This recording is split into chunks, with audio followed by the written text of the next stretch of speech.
Keep playing. Welcome back to another episode of Eagles Weekly.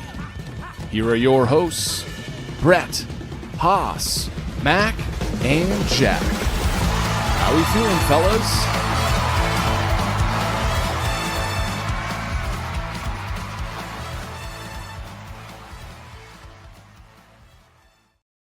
Hell yeah, effing right. Welcome back to Eagles Weekly, episode 35. I'm one of your hosts, Brett, joined today by international marketing guru Mac Hutchinson and our ACC athlete, Jack Cyberlick. Today's episode and episodes henceforward are brought to you by Eagles Shop. Head on over to eags.shop for all your tailgate apparel for the 2025 Boston College football season. Fellas, how you doing? Good, man. Some time to digest. Yeah, Need a few days, but yeah. the few days helped, but I last week obviously I said, hey, it'll be, we'll see how wrong I am, and I feel like I was wrong on a lot of things, but Sure, we all were. Lonergan's the guy, and I feel like that's the biggest takeaway as far as the positive thing. But yeah, I'm interested to hear what you guys think about this game because it was as from college football fan, if you're outside the BC perspective, like what an epic game on national television. A lot of eyes again on BC. Yeah. They didn't get the W, but what an epic football game. I mean, like we belong on that stage, which was cool. But yeah, that's a tough one to swallow. I'm not willing to crap on the defense, and I'm not willing to blame Tim Lewis. Like I've seen like a lot of the discourse that's been going around in regards to like our defense.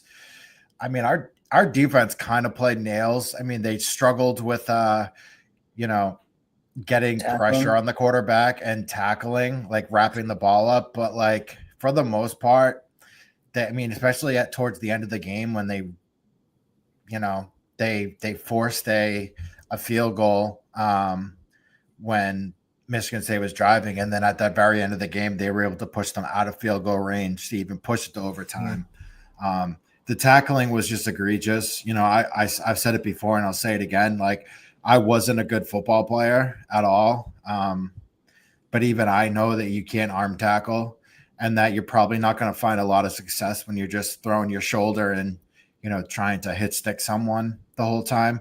Which that's what happened with Childs. Like a lot, it's not like Aiden Childs was elusive and he was really, running all over you.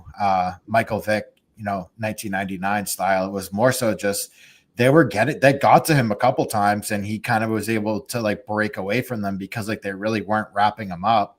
I think that's probably the most frustrating part of it all. But the overall discourse, and we'll get into, more of like the defensive side later, but I think the discourse overall that, the defense stinks or the defense, they gave up 42. I don't really completely agree with that. Really, like I just, that's not really telling the whole story in my opinion.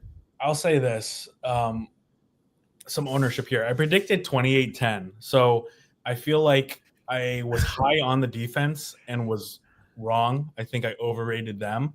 But in a way, I underrated the offense. And I think there was a lot more that I saw there than I was expecting. But I think I got to say the defense, I think the blame isn't with Tim Lewis. I think I know they blitzed like 50% of the time. He dialed up because if you send 4, it wasn't working. So he had to blitz.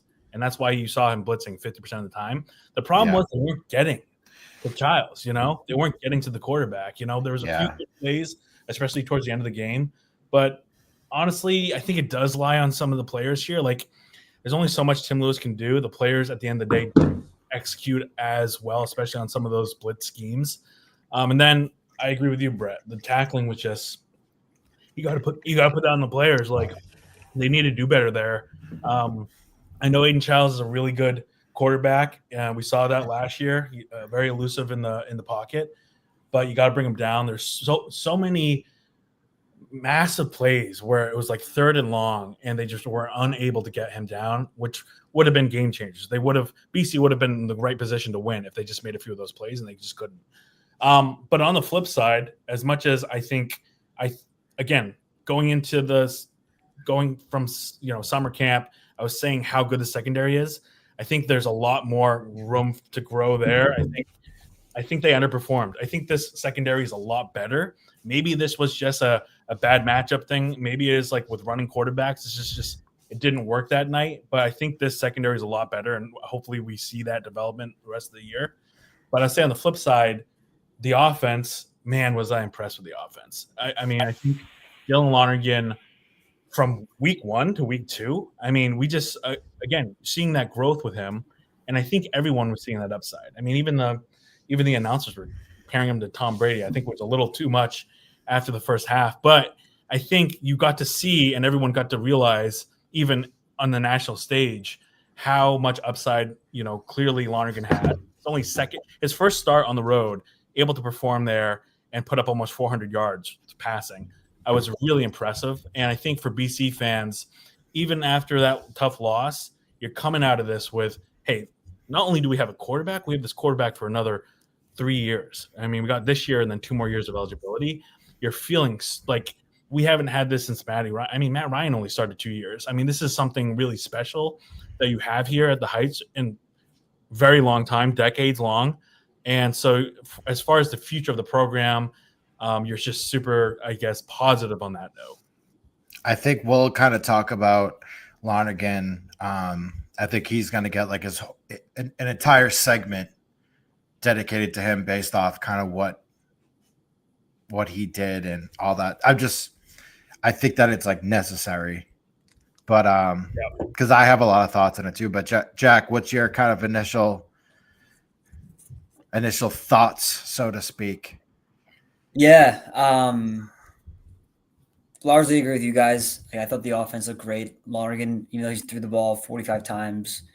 I trusted him with the ball the entire time. When he had the ball, I felt like we were going to score, which you don't normally. I don't know if I've ever felt that with a BC quarterback. But I just was pretty disappointed in the defense, the secondary especially. I mean, I knew losing Donovan Zaraku, losing Cam Arnold last season, you knew that your front seven was going to suffer and some guys would have to step up, which I think we've seen. Arnold. Yeah, which I think we've seen. Q Hutchins, Crouch, they've stepped up a bit.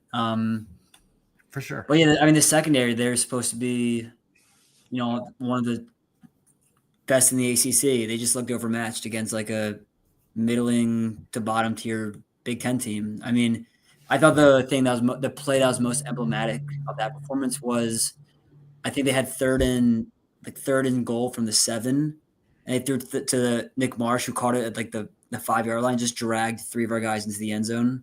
I just thought that was just very much the kind of performance they had. Was that his first touchdown? I think right? so. Yeah. Yeah. Yeah, and I agree with you, Brett. I don't blame Tim Lewis. I think he did what he could to put his guys in positions to make plays.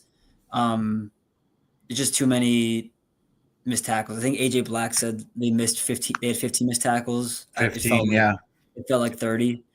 Yeah, I mean, someone I forget who on Twitter. It might have been that guy Mitch Wolf, but he said they had a similar performance against Michigan State last year, missing a lot of tackles, and they really cleaned it up.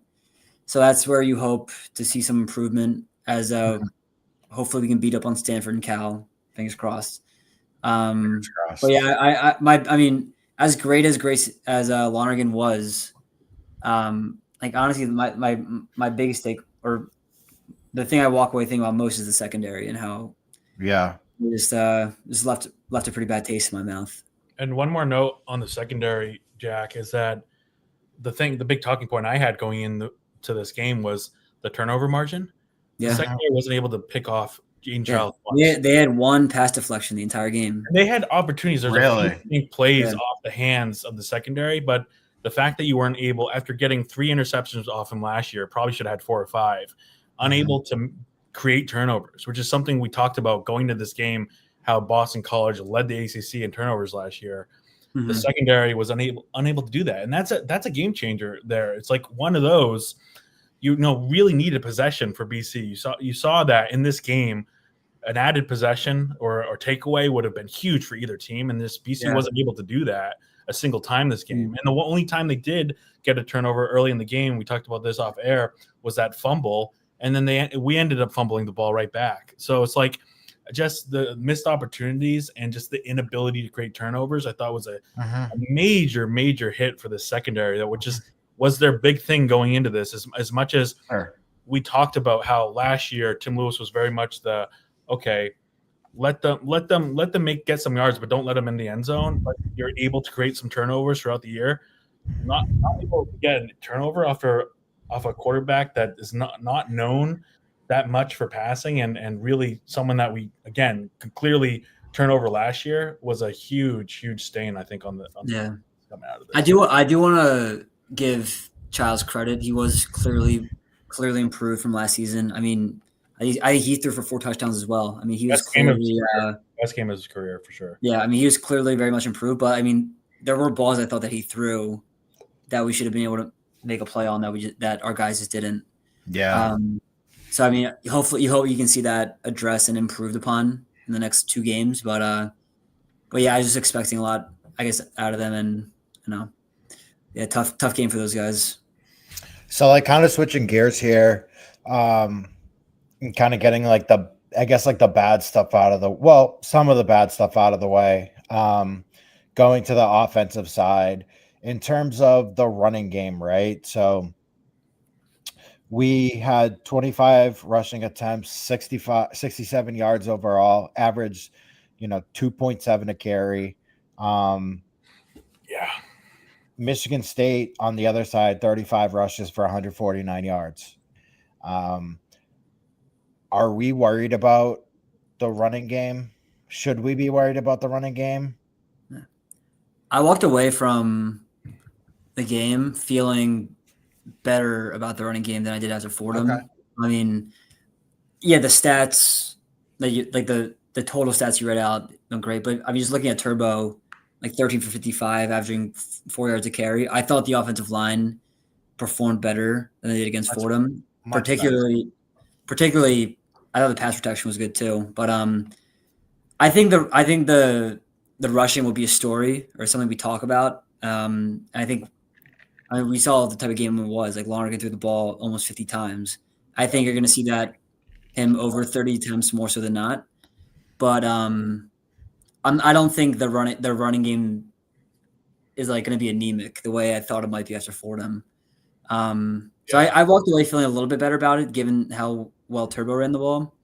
But I mean, it's just not going to be our primary offense the way it's been in years past. I'll say 2 things on this. I think the not able to rush more than 3 yards average back-to-back games, not good. But I'm hesitant to say it's a worry because we did throw almost 400 yards, like passing the ball. This is clearly a different team with Dylan Lonergan, like obviously going forward. But if the storyline is, can BC rush the ball? Can BC rush the ball? If that is something that the other team, like Stanford, takes into account, that's probably helps our benefit because I think fans and maybe, the national media thinks of BC as this running team because of Adazio, because they tried to do that under Halfley. I think people think of BC's brand as just like hard-nosed, tough, grinded out, run the ball, which might be to our advantage because I think this team isn't at that. I think you have, for the first time, a very pro-style offense with a guy that can sit in the pocket and dish it out. You saw this with Dylan Lonergan. He was able to dish out, I think, to was it 9 different receivers in this game? I mean, when's the last time we saw this? So I think for me, I know my answer to this is the rushing concern is passing, but I think because the passing game works so well and they're able to do this well with only rushing under 3 yards a carry, I mean, that's pretty impressive. If the other team really is sitting on you to pass and you're still able to put up almost 400 yards passing. So I think for me, I think the identity of this team is clearly something else. The more and more people talk about the rushing game, I think that's a benefit to BC because I think people are off on that. Yeah. I mean, just kind of looking, doing some really quick research. So I don't know how true this is, but it looks like the last quarterback for us to even throw the ball 40 plus, having 40 plus attempts was October of 2022 when Clemson beat us 31-3 in the red bandana game. And, Phil was 19 of 40. So it's been some time. I don't know if Emmett did it after that. It's not really showing up right now. But I mean, just for like the case in point of like, we haven't really had a quarterback who not only had the opportunity to throw the ball that much, but was like successful in throwing the ball that much. Yeah. It's important too. Like if that's going to be our philosophy, and I think Bill O'Brien has always kind of been like a very heavy thrower, a heavy pass type of guy. Emmett Morehead did have 48 attempts against NC State. But anyways, one, right? Yeah, that was the only win he had in his career, I think. I remember that game. It was a great game. Yeah, it was a phenomenal game. Yeah. Yep, they were ranked 16th. But I mean, I say that to say it's one of those things where we've, you look at like the stats with the over 40 guys like Djokovic completing 19 passes. I even looked at Tommy. Like Tommy had, I think 37 for his career high, but he threw for like 188 yards, like nothing. Like the fact that Lonergan was able to throw for almost 400 yards, and it's just like his completions were like money. It was like money after money after money. Like those weren't like cheapies. Those weren't like, whatever. Like those were solid completions, just moving the ball down the field. The other thing that I noticed too is there wasn't a lot of deep shots. Like he got almost 400 yards, and that was like just a very consistent game for him. It's not like he was throwing the ball deep every time. He had one long ball to, was it Rocket Wilkins? Yeah. Rocket. Yeah. 50, he had one play over 30 yards. That was like a 56-yarder. But it was just very tactical. And like you said, Jack, like it did look like they were gonna, every time they had the ball, like they were going to score. I do think that they do need to get the running game in there, because like that's you want to supplement it. And then PKB over here makes a good point. No sacks. I mean, it is impressive from the O-line, especially when everyone on both sides of the ball and in the stands, they all know that you're passing it. Like it wasn't like we were, kind of dumping it off in between, like running it and passing it, whatever. Like we were straight slinging it the entire game. So the pass protection was incredible for sure. It makes me wonder too, because Turbo, as good of a game as Turbo had, where's Jordan McDonald? I mean, he only got 5 touches. I think it was pretty clear that it was going to be Turbo's night to run the ball. But sure, I'm glad. I was gonna say I'm glad PKB brought the no sacks thing, because I think I brought the pass protection. I think they look good in pass pro, and honestly, like this might be me talking myself into it, but like I mean we have 3 new starters on the offensive line between Alec Klein and like Eric Stonerty. Yeah, like I think this game-to-game improvement that we've seen, it's like it's kind of encouraging. It gives you maybe like the sense that they might be gelling a bit more. There's room for improvement that we might not have expected. So that's kind of why I'm not kind of panicking about the running game right now, the way I might have been after Fordham. Because I mean, like just watching the game, they got stuffs like for a yard or 2 gain a couple times, but I mean, I feel like Turbo's like I feel like they're moving bodies. I feel like Turbo's getting downfield. I think I agree with you, Jack. As far as like overall, I think the O-line's impressive. Like you went into the season just hoping they're serviceable, but I think they're a little above that. You saw that in like week 2. I thought they took that extra step, but I wouldn't worry about the McDonald Turbo thing, because I think to answer your question, Brett, about that, for me, what I was seeing out of the backfield was Turbo was really good at catching the ball. He made a few good Yeah. plays. His touchdown. So, like, his when you receiving think was about great. what Bill O'Brien wants to do, right? He wants to have that option, especially in the backfield. If Turbo's the one in game showing that he's got the ability to catch the ball, Bill's not going to put, Jordan out there. He's going to just keep going with the back that's showing him, hey, I can catch and make plays out of the backfield. So for me, it was more that. Again, I think Jordan McDonald also has the ability to catch the ball in the backfield. I think it just was kind of the hot hand. It wasn't necessarily about running. I think the big thing with the backs is the ability to catch the ball, because you're seeing this with Dylan Lonergan and the ability to get the ball out quick. They have to be able to catch the ball to get snaps back there. I mean, he did have 7 catches for 66 yards. Mm-hmm. Yeah, pretty good. Those were all out of the backfield too. Yeah, and I do think is Turbo, is he a true sophomore? Was he a true freshman last year? Yeah. Yeah, I mean, I think he just straight up just like, I mean, Jordan McDonald had a great game against Syracuse last year, great into the season. I think Turbo's just like kind of just flat out better than him right now. Like you said, 7 catches. I don't think we've ever seen that from running back. And honestly, I just gave the O-line their flowers. I'm not to the point with them where like it's 3rd and 2 and we need 2 yards, like just like fucking running up the middle. Like I don't trust them though. I trust like the Philadelphia Eagles offensive line, but so I mean, I'm not quite there with them right now, but I just think between the Turbo McDonald thing, I just think Turbo's like just RB1 to put it like plainly. That's not to say Jordan McDonald might not. Now he'll probably rush for 80 yards against Stanford next week, but yeah, I'm not reading too much into like the way they split it up in terms of rushing attempts, but I don't know. I think they looked better than they did against Fordham in terms of running the ball, and I think there's still room for improvement, and we'll see.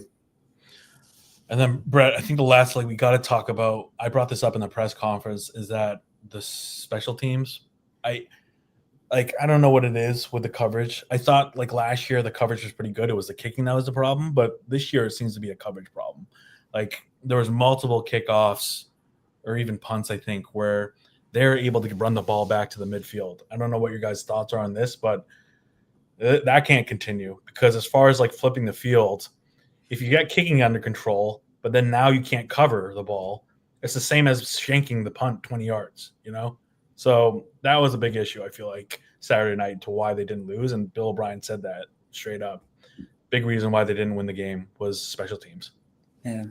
I mean, they gave up 100. I'm looking right now. You have 108 yards. Yeah. Over 3 kick returns. That just can't happen. I I was gonna shout out the special teams, because like I think I feel good about Lombardo from like inside. Great. 45. Crazy. It's like the kicking was. We're punting the ball over 45 yards now, and now of course we can't cover. It's always something, but yeah, I mean, just like that feel, like, and especially a game like this that goes to double overtime, just field positioning is just so huge, and you can't just give up 30, 40 yards like that. It's just points you can't afford to give up. So that's something that I'm sure they'll hope to address in practice this week, and something hopefully we can see some improvement over the next couple games. Yeah, there needs to be some more accountability there with Matt Thurin in that special teams, because I know they kept Matt Thurin around because he did decent at the coverage last year. So I don't know what the issue is this year, but they really got to figure that out. Yeah. Was there any field goal by Michigan State that was like more obvious that was going to be made than that one? Like it's like the kid's like first ever field goal in college. His first 2 ever. Yeah. He made 50 in 46 or something. Something like that. Yeah. Like neither of them were cheapies. Yeah. No, that was impressive. I penciled that 50-yarder down as a miss, honestly. And yeah, no, that was, I mean, yeah, good on him. Good on him, honestly. It always happens against us, doesn't it? It always happens. Yeah. Like first and then he banged it. Yeah. And then to wrap up Michigan State, the other thing that I mentioned in the post-game presser, or I asked Bill, was of course I think the thing that most fans were wondering about after that game, which is the first overtime BC scores the touchdown to match Michigan State. You have the option to kick the extra point and extend, go into the second overtime, which Bill O'Brien went with, or go for 2 points, the 2-point conversion, and win the game outright on the road there. I think for me personally, I was leaning towards you're on the road, everything's at stake. You're eventually going to have to do the 2-point conversion, so why not do it now? Go for it. But I asked Bill that he said he thought about it, but ultimately went to extend in the second overtime. What are your guys' thoughts on that? Wait, real quick. Do you have written down exactly what he said? I have the. Do you want me to play the quote? This is why I wish we had a fucking soundboard, dude, because that would be perfect just to play it right now. But yeah, if you could. I'll play the quote. Hold on 1 second. A bunch of broke boys over here. Where the fuck is my soundboard? Play the quote, bud. Hide the game. Did you think at all going for 2 points there? I did. But I knew that in the second overtime, we were going to go for 2 there too. But I thought about it, decided that it was good to kick the extra point and go to the second overtime. Thanks, Coach. Take a moment to talk about. So, all right, real quick, can we just talk about how fucking ballsy of a question that was? First of all, Yeah. By the way, that's a good question. Bill was very obviously, he was a little pissed after the game. He doesn't like winning, and there's no excuse for he doesn't like losing. He doesn't like losing. There's no excuse for losing, and he was kept repeating that. But that's the obvious question. Had to ask him that, and I think he respected the question because ultimately he was thinking about it. But he just went with that. I bet that's the thing that probably kept him up last night, if anything, was probably that decision. Yeah. Yeah. I think listening to his answer there, it kind of just seems like he just was not confident they had a play that he could go to for 2. That's what it seems like.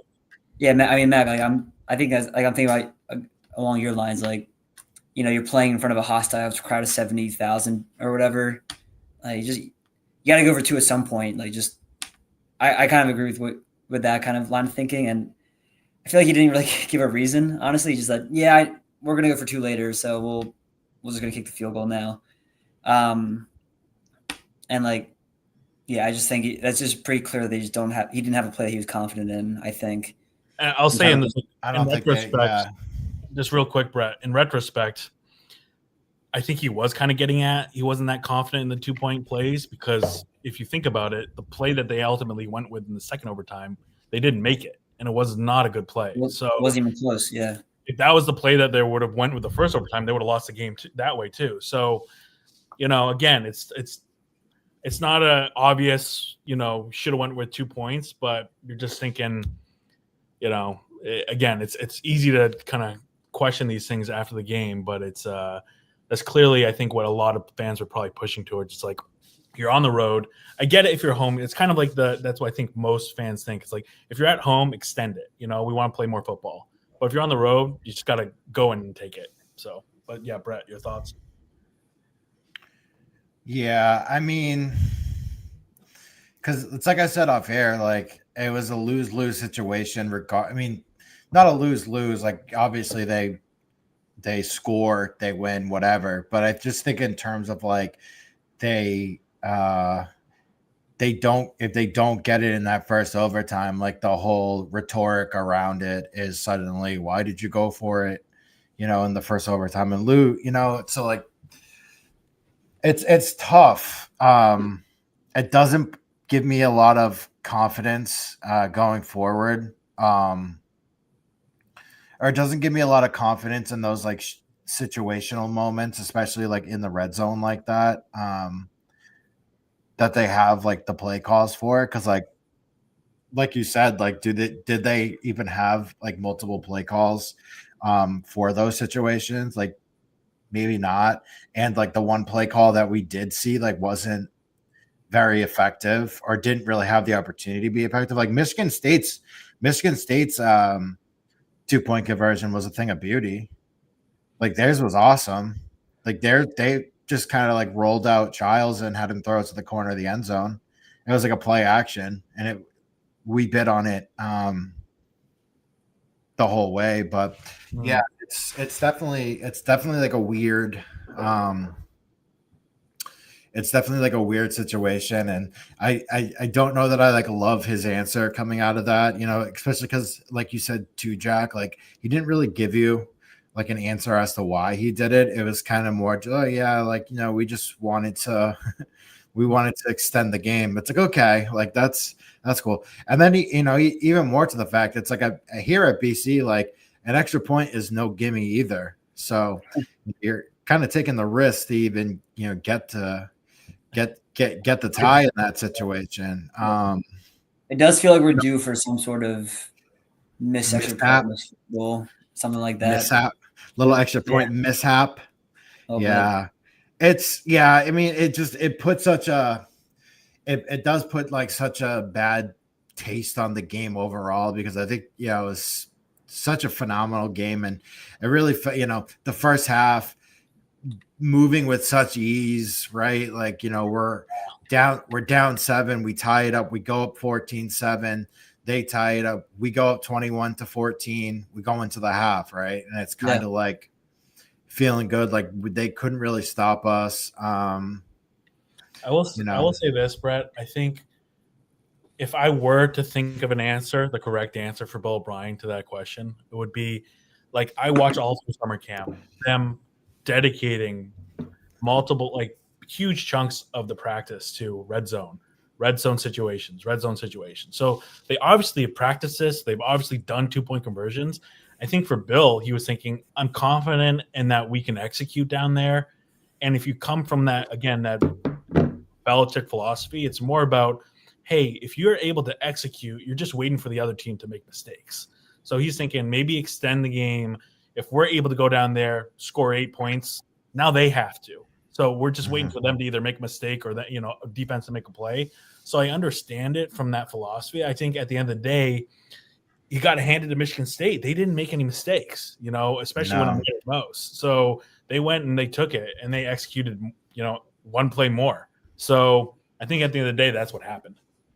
Yeah, and to your point too, I think he was super confident in the offense. Yeah, I mean, and it kind of sounds like he was confident in the defense too. From what it seems like, I think he saw the offense rolling. He knew that, okay, we kicked the extra point, we get the ball again, we're going to score, and we're either going to stop. I don't think that he expected them to score twice. I think both decisions would have showed confidence. Either going for 2 would have showed confidence, but also I think going for extending the game also shows confidence. Yeah, because I think he did. I don't think he thought that Michigan State was going to score a touchdown and then convert the 2-point conversion. I think that's what it kind of comes down to. Is I think he had a lot of confidence in his defense, which they just didn't make they couldn't make a play. You needed them to make a big play, and they couldn't. Yeah. And you know what? It's hard. It's hard to like scapegoat them in this situation, because like they did show up at the end of the fourth quarter to knock them presumably out of field goal range. Like, even though that would have been a long field goal, and who knows if that kicker would have made it. I think they were at like the 40-ish, maybe it might have been farther than that, but they were like the 40-ish yard line. You made a huge play there. Yeah. Yeah. So exactly. And then there was 2 sacks, and then there was the incompletion that they kind of hurt him on, which, never want to see someone get hurt, but kind of hoping that he was banged up enough to where he wasn't going to be able to perform in overtime, selfishly. Like when he's getting up off the field, he's walking gingerly. I'm like, maybe he's not able to go. And if he is able to go, maybe he's not going to be as effective in this overtime. So that could be good for us. But he was fine. He shook it off and he won them the game. And, credit to them. I mean, that was a game. Tip your cap. We're on to Stanford. I think what like bugs me the most is, BC hasn't had a winning conference record since 2009. It always comes back to 2009, right? But like, the best they've done is 4-4. And my line of thinking now is like, okay, so say we go 4-4. Say let's say they overachieve and go 5-3. Now you're looking at, if they can go 2-2 out of conference, now you're looking at 7. So it's like the waters start to get murky again. Like that was a win you kind of needed because you wanted that, and I'm accounting for Notre Dame loss, which who knows, like I've seen crazier things. They could still win that game, but I'm just saying like for this exercise, a 3-1 out of conference, or, now you're looking at 2-2. So it's like, even if you do go 5-3 in the ACC, which that's going to be a hard thing to do, which they're capable of, but it's hard. It's 7-5, where like even 5-3 and 3-1 brings you to 8-4. So it's just that even though it was out of conference and it didn't affect the conference, but I think people are kind of forgetting like the overall outlook, like that game would have helped. On that note, Brett, I feel like totally from a fan perspective, it was another example, and it felt like a different way that BC lost, right? Mm-hmm. Like instead of the whole typical, the offense not able to executing, the offense was able to execute. It was like the defense not being able to show up, or just like a different way for BC to lose on the biggest stage. And, there's very few of these big games where like the whole country's watching where BC pulls it off. Like, there's so many opportunities against Clemson, against, a lot of these big time schools. Notre Dame. You had Florida State last year, but that ended up not being anything because Florida State was horrible. So it's like you're itching for that really big win with Bill O'Brien. The nice thing is, hopefully, you're looking at the rest of the slate, and man, is there opportunities here. You got Clemson coming here. You got SMU. You got, Georgia Tech coming here. You got Notre Dame coming here. So, like, with Lonergan, you're hoping, man, if he continues to, again, get better week to week, you're looking at that slate of playoff teams coming here, especially, a few of them have already slipped up a few times. You're looking like, hey, I think we can pull off a few of these upsets here. You're feeling more confident that we'll be able to get one of these games, tipping towards us. And I think that's the exciting thing for the rest of this season.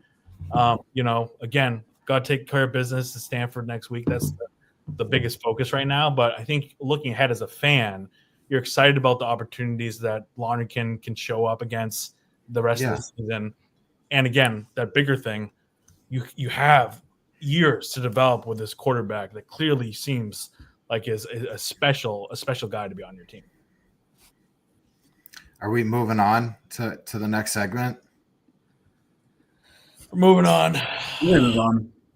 Yeah. Had enough of Michigan State talk. Only so much you can say about a loss. Duncan next up, brought to you by Duncan.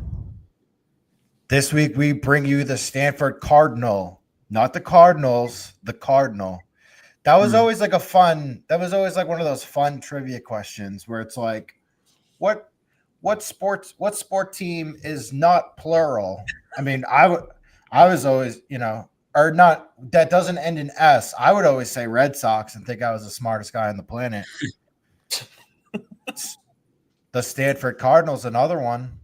Yeah. It's a color, right? That's like we're playing a color, correct? I think so. Yeah. Yeah. I don't think it. Their tree. Their mascot's a tree. Well, their mascot's a tree. It's almost like Alabama is the Crimson Tide, but they have an elephant there. Bro. Yeah. The mascot always kills me, man. The Stanford mascot, the tree with the little eyes. The tree's awesome. Oh man, dude, that'll be good. Palo Alto. We're going to Palo Alto. If I was a Stanford fan, I would be a big tree person. You know what I'm saying? Like I would be a big proponent of the tree. I would have a podcast, and that would probably be my mascot, would be the tree. I'm looking at it now. Like sometimes the tree's happy, sometimes the tree's pissed off. I love it, man. There's like different. I bet the tree's pissed off right now after their last two games. Oh, very pissed. Very pissed. Yeah, I mean, all right. So let's get into them a little bit. I just tweeted this. I thought I was funny. It's probably not that funny, but Stanford since 2021 has gone 3-9. So they've gone 3-9 4 straight years. I've accompanied that to us in our 7-6 endeavors.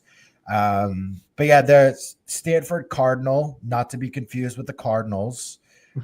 They currently are 0-2. They are coached first year Frank Reich.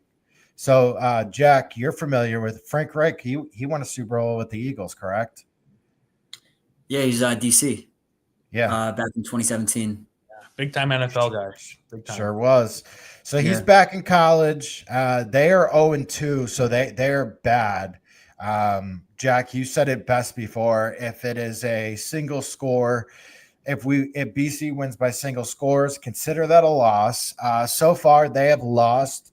They lost the home or their season opener at Hawaii, 23-20, to a kicker who I believe there was something funny about him. I forget what it was, but there was some sort of funny viral moment that he had after he kicked the field goal against Stanford to beat them. And then last week they lost to BYU 27-3. Yeah. BYU doesn't, I don't know how good BYU is this year. I'm sure they're pretty good, but they did not look good at all. From I guess it's funny when we're looking at like players to launch, like are we like players to suck, I guess. Ben Gulbranson, their quarterback, not very accurate. He's 32 of 62 on the air. He's only got 251 yards, no touchdowns, 3 interceptions. So really look for him to turn the ball over. Good get back game for our secondary, hopefully. Let's hope so. Their rushing attack is not much better. They have Micah Ford. He has 38 attempts, 134 yards, so it's good for 3.5 yards a carry. So that's not too good. And then second on the list, Cedric Irving, 11 carries, 47 yards, a little bit better, 4.3, but it doesn't look like he gets a ton of usage. And I guess like receivers to watch out for, look for: Bryce Farrell, 5 catches for 68 yards, CJ Williams, 7 catches for 61 yards. I mean, that's really it. The only other thing I'll say about this at linebacker, they have a guy, Matt Rose, 16. He's got 16 tackles. He by far leads the team. The next guy in tackles is 7'7", 6'5", 5'5". So Matt Rose looks like he's doing a lot of running out there, a lot of tackling. Maybe some of our defensive players can take a look at Matt Rose and how he's wrapping people up in tackling, and maybe they can get a little inspiration from that. That would be good. They're not good. This should be a get right game. I've seen some people talk about this as a potential trap game. I'm going to tell you why it's not a trap game. Because Bill O'Brien don't play that. I don't think Bill O'Brien would ever allow the team to overlook Stanford, especially the bye weeks after this, right? Is the buys before Cal. Mm-hmm. Yeah, so I don't see them looking at this. I don't see them. What are they gonna? They're gonna overlook pasta dinners the following week. Like they're gonna overlook Stanford and get excited about film for the next week. I don't think so. The here and now. Plus, I don't think Bill O'Brien don't play that. I firmly believe that. I don't think that this is a trap game. My one issue is the fact that they're going out to the West Coast for the first time as an ACC. I'm sure they've done it in the past before. Shout out the Diamond Walnut whatever bowl out in San Francisco. But just in terms of going out to the West Coast for a September game, that could prove to be challenging. I know Syracuse lost to them out there last year, but Syracuse also is a bunch of phonies. They almost lost to UConn. Real quick before I move on, how fake How fake is Fran Brown making his team do sprints after the game because they only Dude, I beat- heard. You know what? I heard they did like almost a minute or two of sprints. Like Yeah. it was pretty serious. It was like, for what the they free did. media. That was for the free Yeah. media. Oh, Give me a fucking break. total They couldn't. fake. They couldn't have done that. They Should've could. lost. They had to do it. They had to do it after the game. They couldn't have done it in practice. Yeah, today. right. Yeah, right. That and now. Like All the what? media is still there. No, Fran Brown, he means business guy, so you got to stop with that. On the topic of, those are I marked those two wins on our schedule and meet and I saw that score. That's 2 wins right there for me. Like I what probably- this and Cal? no, I'm talking about Syracuse and UConn. Okay. My And, bad. and honestly, Stanford Cal too. Did you that's just give me the cool. finger? No, it's 4 wins for me. You went like that. I'm just Did you counting flip? the wins. Did you I'm flip counting me my win. off? Holy crap! What did Um, I do to you? Yeah, I guess on the topic of this game though, I don't think they're gonna. I hope they don't throw the ball on us. I mean, this guy Ben Goldbrahansen, he's a 6-year quarterback. He sucks. Is that how you say it? Bill Branson. Goldbranson? Yeah, I think it's Goldbranson. Yeah, I think Okay. he's the one thing I'm worried about is if they just commit to the run and our front seven just is not good, and they just really God. control the tempo of the game. It's a real slugfest. That's how they can really get us, and that's probably what the game plan is going to be, if I had to guess.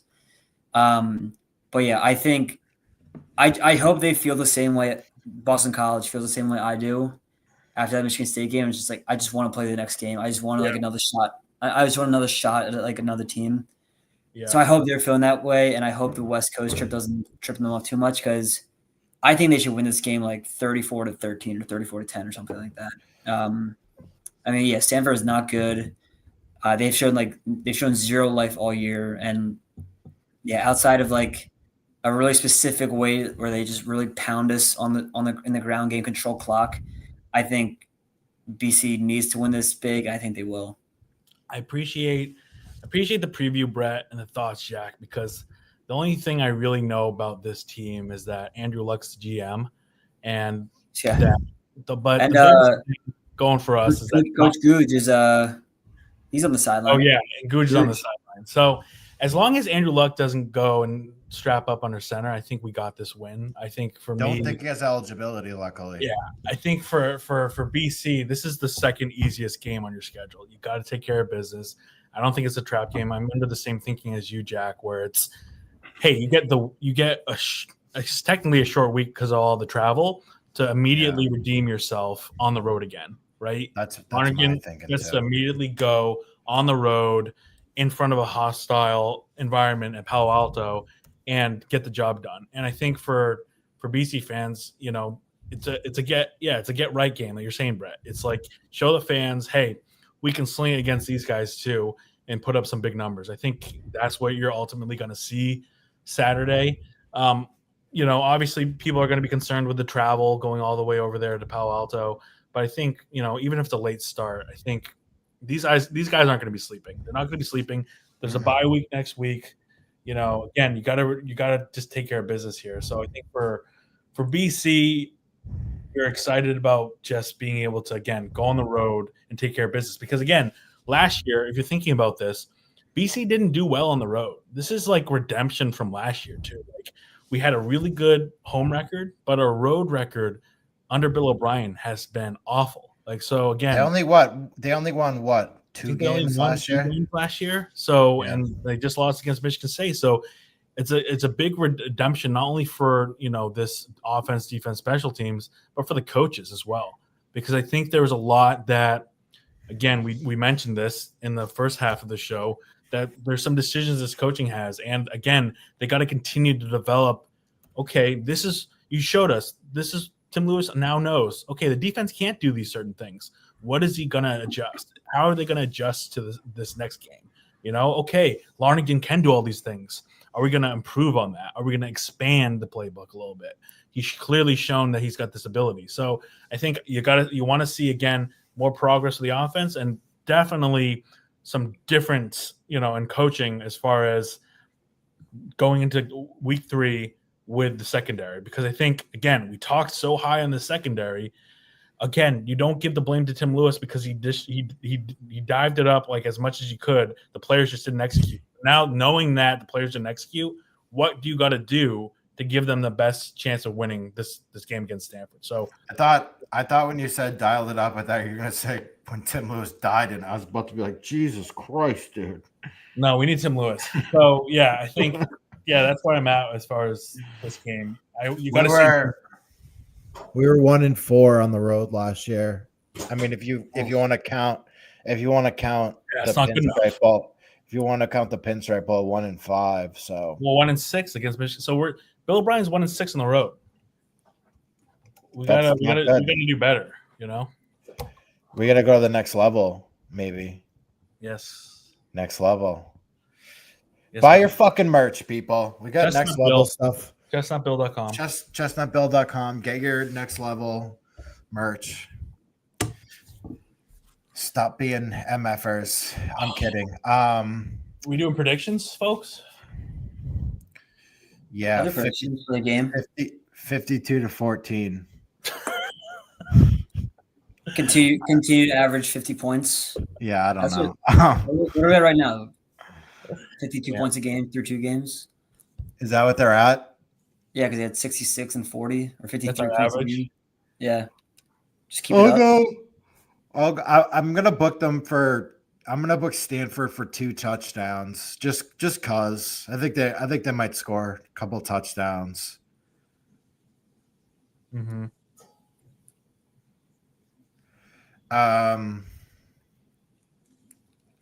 41-14.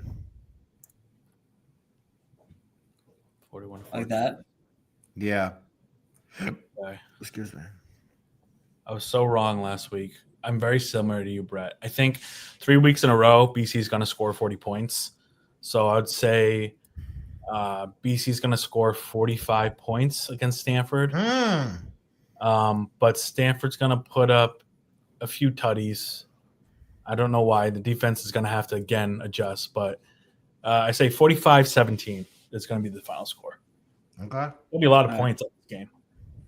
Yeah, I think I can just see it in Jack's eyes. Jack's gonna give something crazy here. Go ahead. It's not gonna be that crazy. I think Stanford's gonna do whatever they can to muck up the game, limit time of possession. So I think the halftime score might be somewhat close, like 14-7 or something like that. But I think they'll figure out in the second half, and I think BC will win 34-13. 34-13. Yeah. That's a good score. Good game plan on the Stanford part too. Yeah. I thought Jack was about to be like 60-0. I want to. It's very Jack's, similar, I feel like. Jack's like, these guys suck. 60-0. They do suck, and it should be 60-0. But you guys have the line on this game? I didn't look it up. It's 11 and I a think half. it's 11.5. All right. That's what it was on ESPN just now. Dude, I'm looking at the agenda right now. One of Jack's notes writes, Stanford looks like they suck. I love that. I fucking love that. Yeah, they do look like they suck. I mean, so far they have, technically. Yeah. And luckily, I don't think they have any real fans or Twitter presence, so no one's going to clip this and put it back in our face if we do somehow lose. Yeah, Brett, that tweet is not taken off because I think we're just talking to ourselves here, you know. Yeah, 100%. I tried looking for a Stanford podcast so that we could collab with them this week, but we have to wait for the bye week. We'll have to wait for Calgorithm and a week. Oh, I can't fucking wait for Calgorithm. Yeah. No, the Stanford guys are all busy with their startups and their coding. Yeah. So no time for football for them. Yeah. I did find one, but they haven't been. They did a season recap, and they haven't. I think they gave up. I think the first 2 games must have killed them. So whoever runs Gate 13, or whoever knows Gate 13, maybe do a wellness check on them. I hope they're okay. Yeah. They passed away, and I'm sitting here making jokes about it. Oh, good Lord. Yeah, so. I know. I do like what you said here, though, too. Need to win the next 3. Agreed. Like definitely agreed. Yeah. Stanford by Cal Pitt. If you want to 100%. If you want to grab this season back, you got to go 4-1 into Clemson.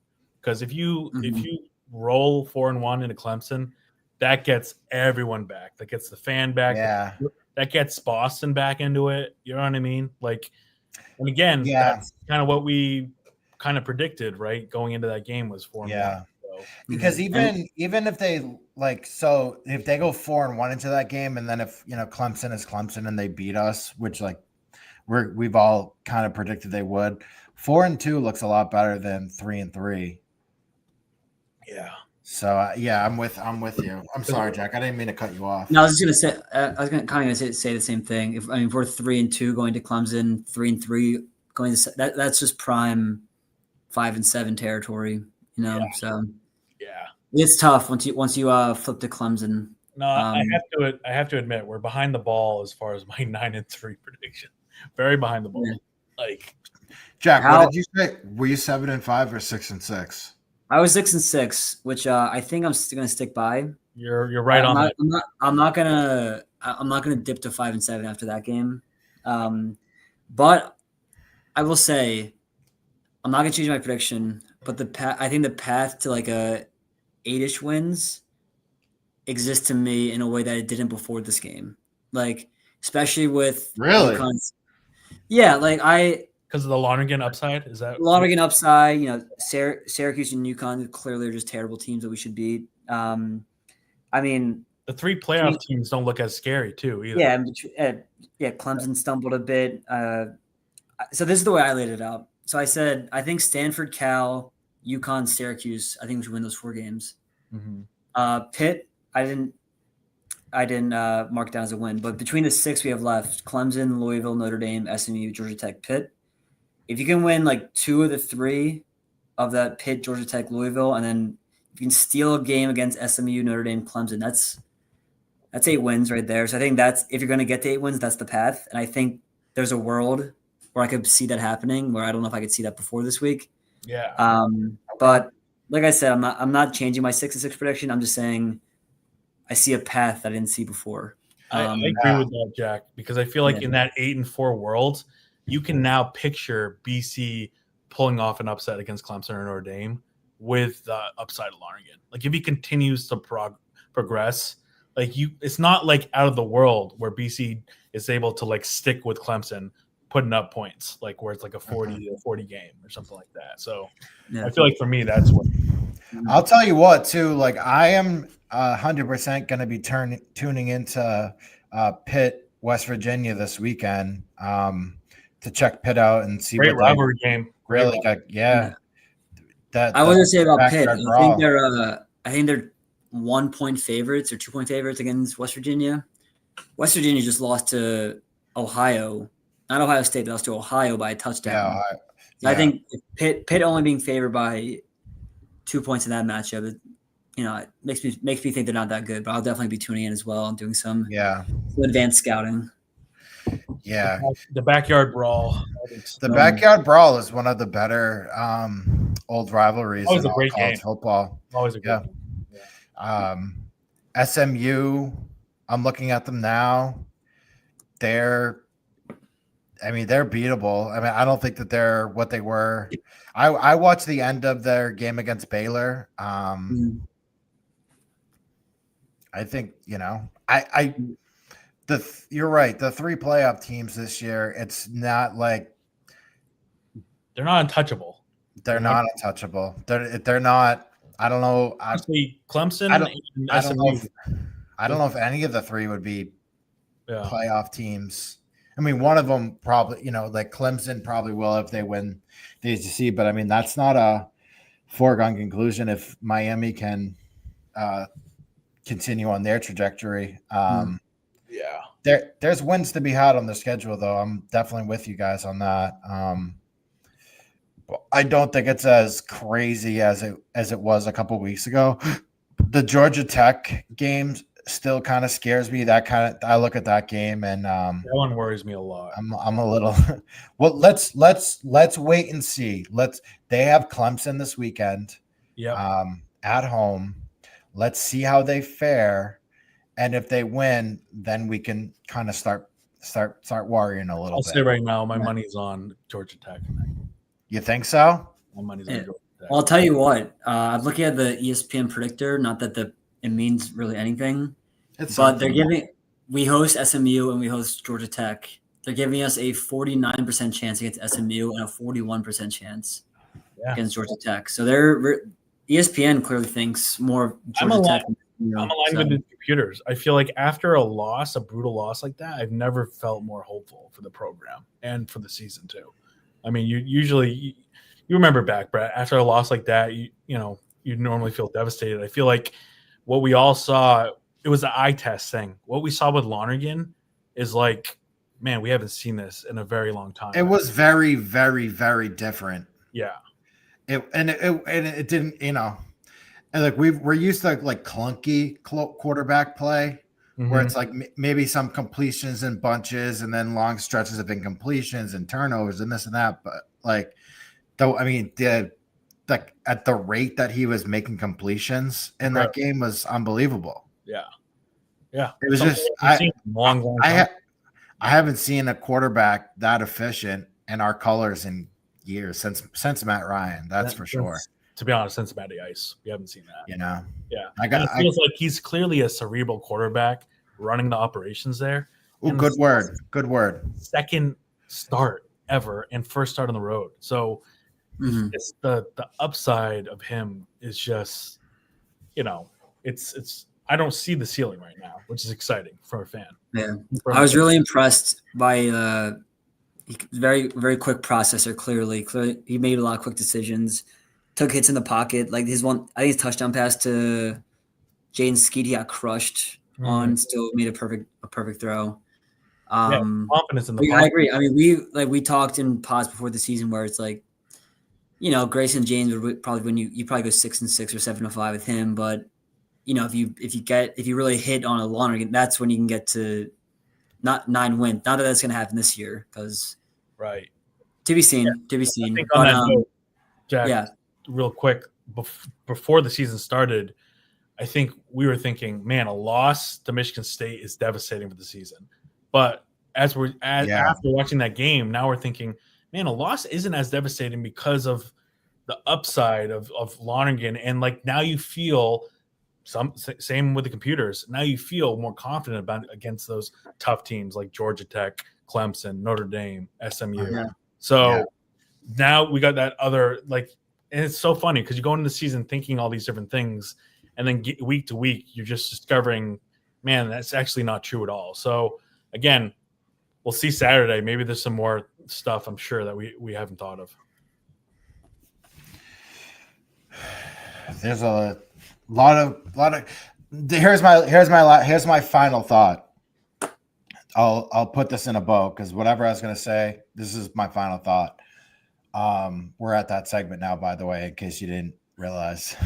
I've been saying for weeks that the Michigan State game was going to be the fork in the road. That was going to answer. That was going to tell us everything we need to know about the season, how it's going to go, this or that, whatever. I said a win, you're on the path to the 8, 9, whatever win category.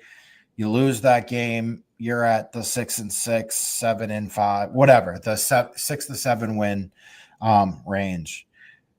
They lost the game, but I don't necessarily feel like now we're on that 7-6, 6-6 path still, which I do feel like a little bit fraudulent, like kind of backstepping off that and being like, they lost and I still don't, because before I was like, hey, they win the game, great. They lose the game, they're going to go 7-6 again. And now they lost the game and I'm like, maybe not. So I do feel like a little fraudulent saying that, but I think based off how they lost, how they looked, I'm just not certain that it's going to be, a 7-6 season.